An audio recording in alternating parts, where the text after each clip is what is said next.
Hello my fellow hunters, and more specifically, hello my fellow wielders of grossly oversized weapons with which we hit things very hard in an attempt to overcompensate for the crippling insecurities inside. So today I will be sharing the best endgame greatsword build for Iceborne. It hits things the hardest, it is reliable, and it contains lots of potential once you start to grow your 4-slot decoration collection. So when designing a greatsword build, of course you need to choose the greatsword you're building around, and when it comes to Iceborne there are two main candidates, the final boss greatsword and the acidic Glavenus one. Now, the final boss greatsword is easier to build around. You need 5 handicraft on both, and with final boss that gets you plenty of purple to play with. Whereas with acidic Glavenus it's a mere 10 hits. But the thing is, if you're swinging around a greatsword, okay, you need the highest numbers possible.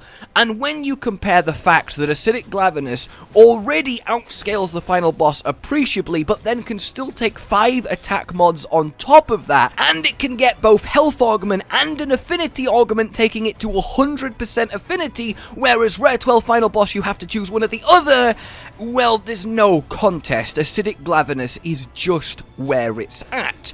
Which is apt, as it is the greatsword wyvern, and, you know, let's be honest, when you are swinging around a greatsword slaughtering your enemies, you are essentially imagining this in your head.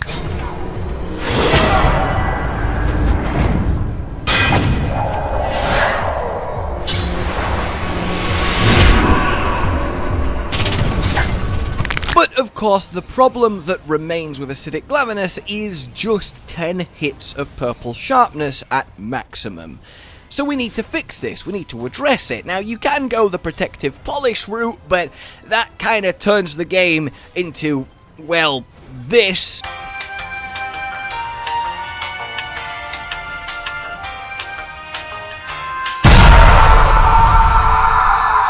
And believe me, sharpening constantly is just infuriating! So we want a different, even more reliable solution, and fortunately we have one, and it is quite simple.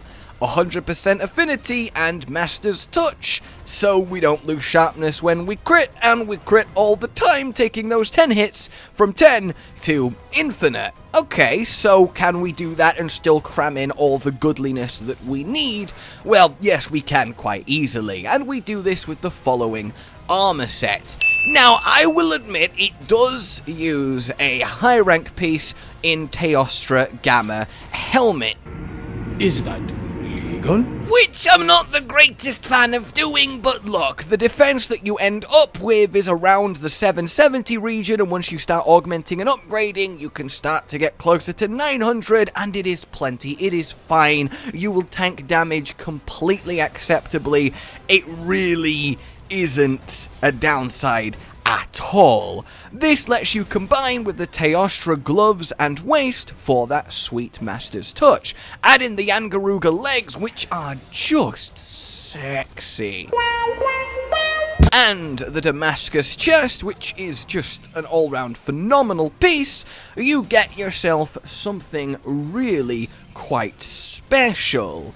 So this is how it is decorationed up. Use the Handicraft Charm, and you end up with Critical Eye 7, Handicraft 5, Weakness Exploit 3, Critical Boost 3, Focus 3, Health Boost 2, and a little bit of random extras, and of course non-elemental boost. And really, this is everything you need for a good old-fashioned greatsword good time. Now there is, as I said, lots of room for improvement here. For example, if the Handicraft Charm was level 4, you obviously save a slot there and can add in whatever you feel like, maybe an attack times 2 4-slot deco, if that ever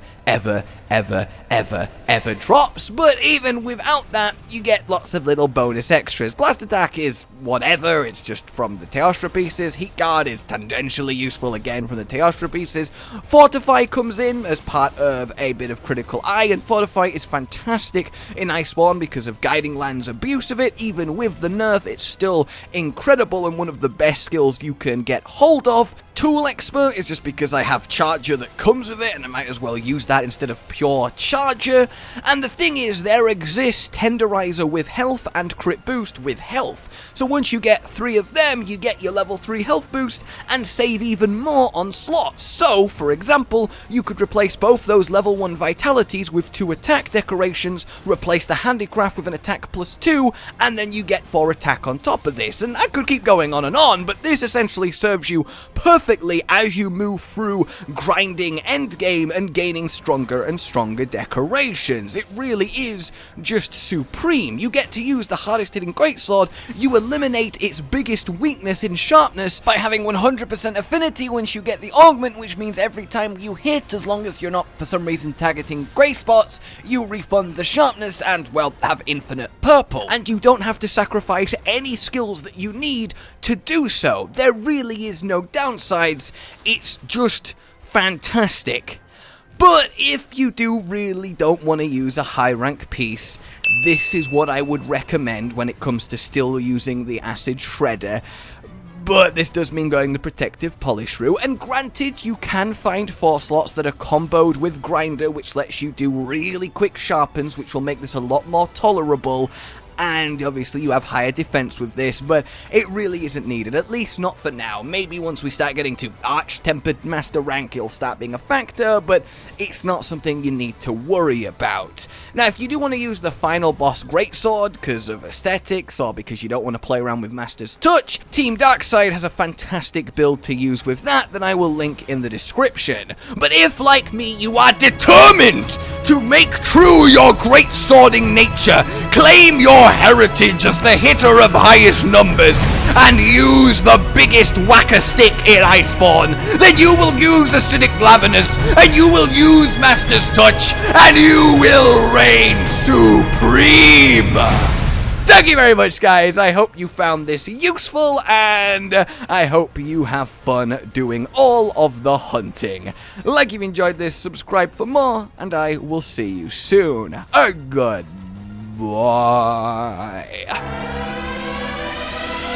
Rage Gaming with the video float. But that's all that's really relevant at the mo, but I'm still gonna leave this up so you patrons know that I love you even though the outro's no longer that kind of relevant. But the new one's being worked on and it's gonna be a truly badass song, and don't worry, I won't be doing any rapping on it.